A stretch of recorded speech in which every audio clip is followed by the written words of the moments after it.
You wake up, pick up the phone, open Instagram. Exotic travels, perfect bodies, smiling couples, million-dollar ventures.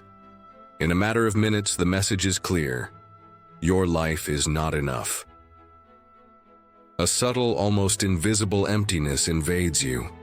That is FOMO, the fear of missing out on the real life that seems to be happening on others' screens. But what if I told you that all of this is a well-calculated illusion? Today we are going to dismantle the trap of perfect happiness on social media, using modern tools of neuroscience, comparative psychology, digital minimalism, and a Stoic philosophy adapted to the digital age. This is the antidote to reclaim your mental peace. Block 1. The artificial ecosystem of digital happiness. Social networks do not show life. They display a carefully curated catalog of extraordinary moments. According to studies from Stanford University, 70% of users admit to only showing their best version on social media. Platforms exploit what psychologists call availability bias. The more you see certain happy images, the more you believe that is the norm. But what you don't see are the fights before the perfect selfie, the debts behind the trips, or the loneliness that follows the success displayed. It's not reality. It's a showcase designed to generate comparison. Block 2. The brain mechanism of FOMO.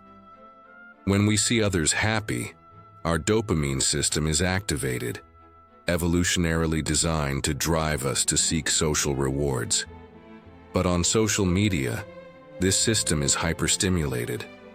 A study published in Computers in Human Behavior shows that FOMO is directly associated with higher levels of anxiety, insomnia, and depression, especially in young people. The brain interprets that happiness of others as a threat to our own social position. We don't want what they have. We fear what we might be losing. Block 3. An ancient lesson from the Cynics, the first mental minimalism. Long before digital minimalism, Diogenes of Sinope, a radical precursor of the Stoics, already warned us, wealth does not consist in having many possessions, but in having few needs. Diogenes despised social validation in pursuit of complete inner freedom. He would be the first influencer of anti-FOMO. You don't need more experiences, you need fewer obsessions. This principle remains alive. True emotional wealth arises when you deactivate the compulsion to compare yourself.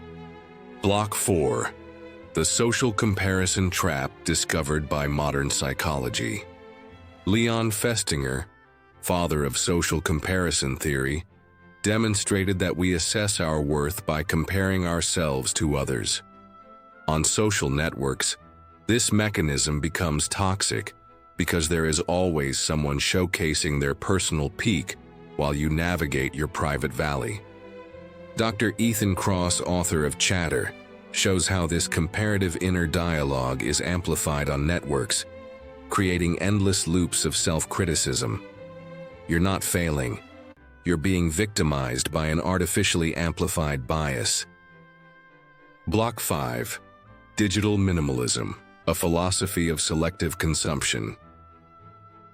Cal Newport, in Digital Minimalism, proposes a powerful idea. Don't give up technology, tame it. Redefine your usage rules. Set specific schedules for social media. Disable notifications. Eliminate the hooks of instant dopamine. Follow only content that nourishes your mind and values. Social media are tools. Use them consciously, or you will be used by them. Let's look at some modern examples of social anti-fragility. Ed Sheeran deleted all his social media accounts for years to protect his mental health while composing in peace. Emma Watson strictly regulates her digital exposure to avoid fueling destructive comparisons.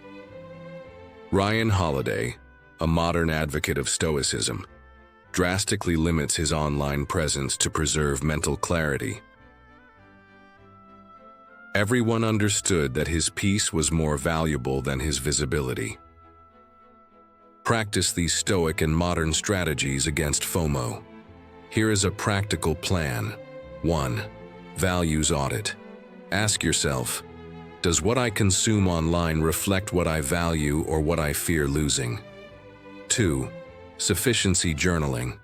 Each night, write down something you already have and don't need to compare.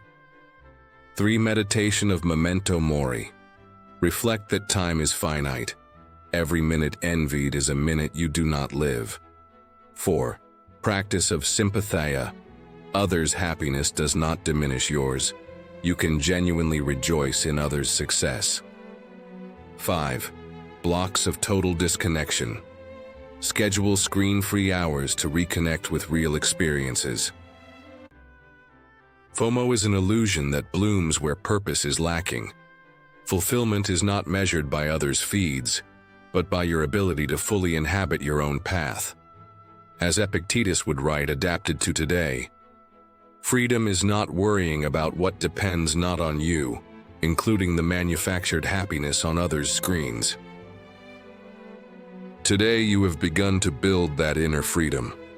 Below, I leave you books by Newport, Cross, Festinger, and practical tools for you to continue strengthening your healthy relationship with technology. Your real life happens here. Don't let the distorted reflection of others steal your present. Start today. Subscribe for more modern philosophy, practical psychology, and tools for deep personal growth.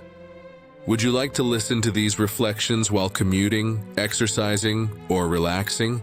Find the Live with Wisdom podcast on Spotify, Apple Podcasts, and more.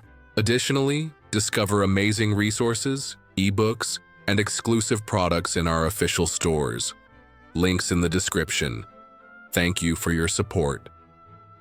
Live with wisdom.